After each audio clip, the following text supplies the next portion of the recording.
आपल्या लॉंग मार्चच्या मागण्यांची दखल घेऊन आपल्या जिल्ह्याचे पालकमंत्री राधाकृष्ण विखे पाटील यांनी अत्यंत चांगल्या पद्धतीने समन्वय साधत आपल्या मागण्या गेल्या 3-4 दिवस सोडवण्याचा प्रयत्न केलेला आहे। आपल्या जिल्ह्याचे सर्व अधिकारी, महसूलचे अधिकारी, पोलीस अधिकारी सर्वांनी प्रचंड मदत केली आणि मंत्रिमंडळातील त्यांचे मान्यवर सर्व सहकारी, दादा भुसे साहेब होते, आदिवासी विकास मंत्री होते, आंबेडकर साहेब होते, सर्वांनी प्रचंड सकारात्मक प्रतिसाद दिला। याबद्दल आपण सर्वांनी एकदा त्यांचं टाळ्या वाजवून आपण स्वागत करूया।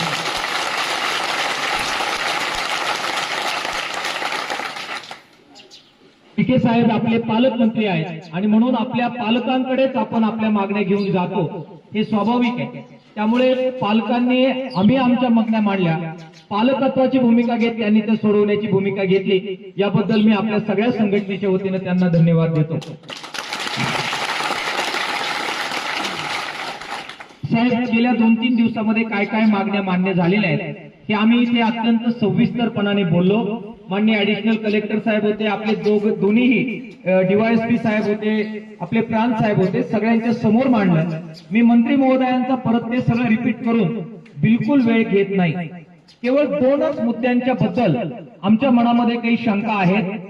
त्याच्यामध्ये एक चांगला निर्णय आपल्या मंत्रिमंडळाने हे आपल्या अर्धवेळ परिचारिकांच्या बाबत घेतलेला आहे। तो अत्यंत गोड निर्णय जो आहे तो आम्ही सांगितला नाही। मी ऍडिशनल कलेक्टर साहेबांना विनंती केली की त्यांनी तो गोड निर्णय जाहीर करावा, पण त्यांनी सुद्धा अत्यंत मोठं मन केलं आणि ते म्हणाले की याचं खरं श्रेय हे पालकमंत्री साहेब आणि मंत्री महोदयांचं आहे। त्यामुळे तो निर्णय काय आहे, किती रुपयाची वाढ ही आपली अर्धवेळ परिचारिकांच्यासाठी झालेली आहे, हे आपणच सर्वांना सांगावं, तो आपला मान आहे आणि म्हणून ती गोड बातमी आपल्याकडून दिली जावी, ही विनंती मी आपल्याला करतोय। आणि दुसरा मुद्दा ज्याच्यासाठी आम्ही खूप आग्रही आहोत ते आपले शालेय पोषण आहार कर्मचारी, ज्यांना केवळ 83 रुपयाचं मानधन मिळतं, त्याच्यासाठी आपण खूप प्रयत्न केले। आम्हाला माहिती आहे, आपण मुख्यमंत्र्यांकडे गेले, दादा भुसे साहेब जे आपल्या परिवारातलेच आहेत, नाशिक आणि नगर हे काही लांब नाही, मी अनेक वेळा तिकडे आलेलो आहे आणि कृषी मंत्री असताना आम्ही अनेक वेळा प्रश्न एकत्र सोडवलेले आहेत, तर त्यांच्याच संबंधात हा मुद्दा आहे। तर आपण दोघांनीही शालेय पोषण आहार कर्मचाऱ्यांच्या बद्दल आपण काय केलेलं आहे, विशेषतः मला जे कळालं की आपण मुख्यमंत्री साहेबांकडे गेला, प्रस्ताव तयार केला आणि वाढीसाठी आपण आग्रही आहात, तर त्याबद्दलचं सुद्धा आश्वासन आपण त्यांना द्यावं। अशा 2च गोष्टींसाठी आम्ही आपला वेळ घेतोय। या 2 गोष्टींबाबत आपण दोन्ही मान्यवर नेत्यांनी वेळ दिला। परत एकदा टाळ्या वाजवून मी आपल्या सर्वांचं आभार व्यक्त करतो आणि आपण स्वतःच या 2 बाबतीमध्ये आणि इतरही बाबत आपण बोलू इच्छित असाल तर आपण बोलावं, ही विनंती मी आपल्याला करतो।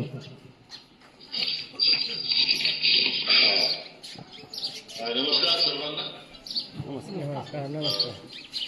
आपले माझे सहकारी शालेय शिक्षण मंत्री माननीय दादाजी भुसे साहेब आणि उपस्थित आपल्या जिल्ह्याचे जिल्हाधिकारी माननीय पुळेकर साहेब, अपर पोलीस अधीक्षक माननीय वागचौरे साहेब, सर्व सरकारी अधिकारी, माझे मित्र मोर्चाचं नेतृत्व जे करतायत ते माननीय अजित चौटवणे साहेब, या सहभागी झालेले सर्व मान्य भगिनी आणि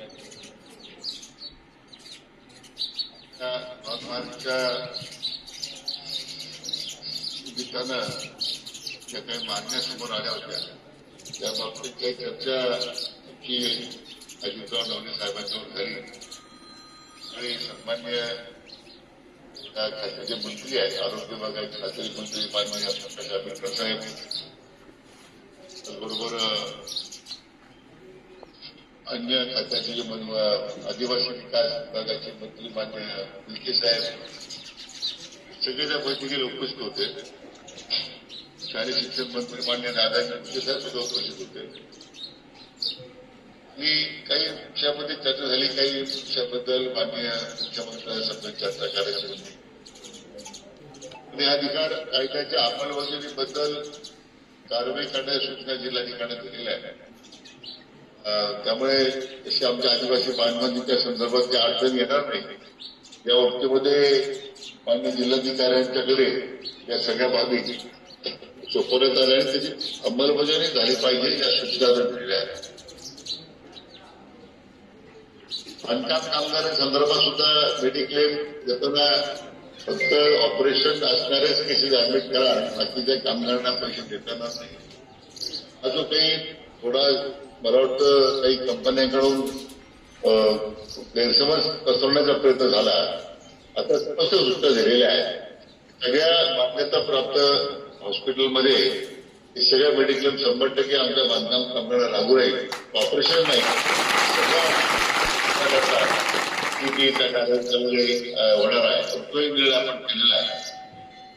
नंतर भंडारदरा जलाशयातील शेतकऱ्यांच्या पाण्याच्या हक्कासंदर्भामध्ये मी अजितरावांना विनंती केलेली आहे. त्याप्रमाणे मुख्य अभियंता नाशिक यांना तात्काळ सर्वेक्षणाचे आदेश दिले आहेत की जे जे आमच्या आदिवासी भागात पाण्यात असतील त्याला आपल्याला देता येईल या संदर्भात आपण आता कार्यवाही करतो. आता तुमच्या आरोग्य उपकेंद्रात कार्यरत असणाऱ्या अंशकालीन स्त्री परिचाराच्या मासिक धनाचा विषय होता आणि तो आता काल मंत्रिमंडळाला त्यामध्ये अजितराव 5,000 रुपये अशी वाढ करण्याचा निर्णय घेतला. 5,000 रुपये वाढ करण्याचा कार्यवाही लगेच सुरू होईल, त्यामुळे ती राहणार नाही. आणि शालेय पोषणासंदर्भात मान्य दादा भुसे आता बोलतील, त्यांना मी तशी विनंती करतो.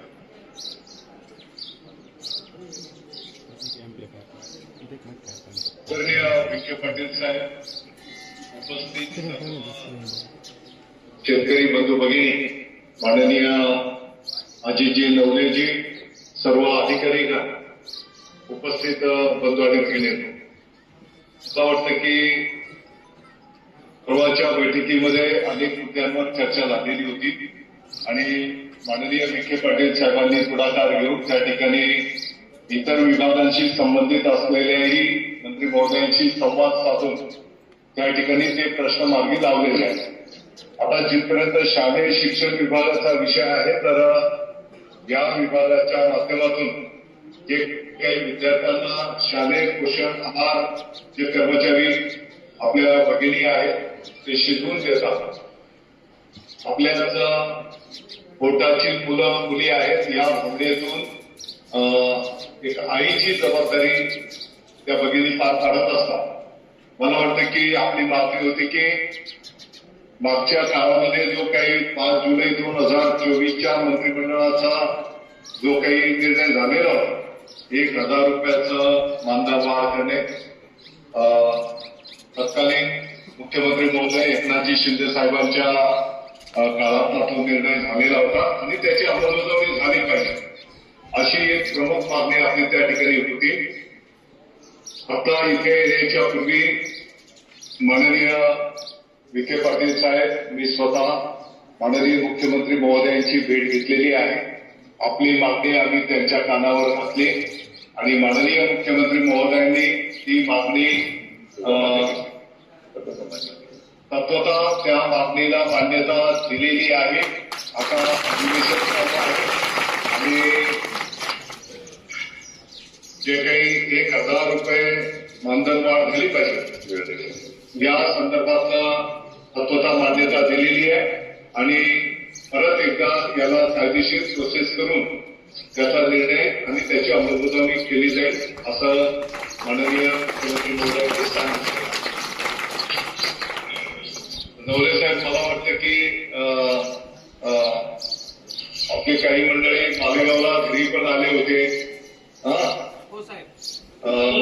मालेगावला पण आंदोलन केलं होतं. आमच्या मालेगावची पण संघटना आहे, त्यांनी पण ही मागणी सारखं दर आठवड्याला दर महिन्याला तेही पण पाठपुरावा करायचे. मला वाटतं की एक सकारात्मकता माननीय मुख्यमंत्री महोदयांनी दाखवलेली आहे आणि म्हणून निश्चितपणे अजितराव, आपल्याला विनंती आहे की मला वाटतं आम्ही अतिशय सकारात्मक पद्धतीने त्या संबंधित मंत्री महोदयांनी सुद्धा आपल्या मागण्यांना चांगला प्रतिसाद दिला. निर्णय झाला, सगळे आश्वासन आले, काही निर्णय झाले आणि आज तो शालेय पोषणासंदर्भात मी स्वतः आणि दादा भाऊ आणि मुख्यमंत्री महोदयांना भेटलो. त्यांनी सांगितले आपण निर्णय केला की अंमलबजावणी काही अडचणी करण्यामध्ये काही अडचण नाही. मला वाटतं तोच आपल्या खेळचा मुद्दा होता. त्या संदर्भात आता सर्वता निर्णय झालेला आहे. माझी विनंती आहे की रामबाग आपण स्थगित करावं.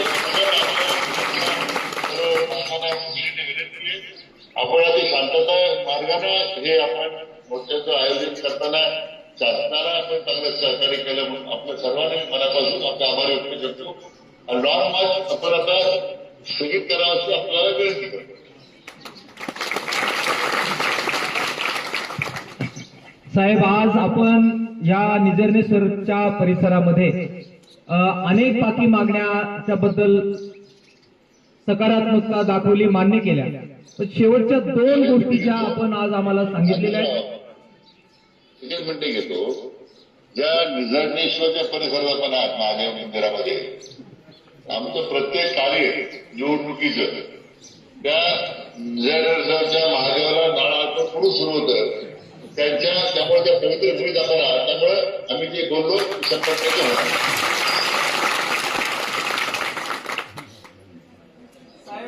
अत्यंत महत्वाची गोष्ट आपण सांगितली. मला खरं तर अनेक लोक असं म्हणाले होते की विखे साहेबांची प्रचंड श्रद्धा या देवस्थानावर आहे. देवस्थानाचे अध्यक्ष आमच्या स्टेजवर इथे आहेत आणि आमच्या देवाच्या बद्दल आमचे विचार काही असले तरी आपले विचार जे आहेत ते आपली श्रद्धा आहे आणि तिथे तुम्ही जो शब्द द्याल तो तुम्ही काही करून पूर्ण कराल. हे अनेक लोक आम्हाला सांगत होते. आपण पण शेवटी तेच आपण बोललात.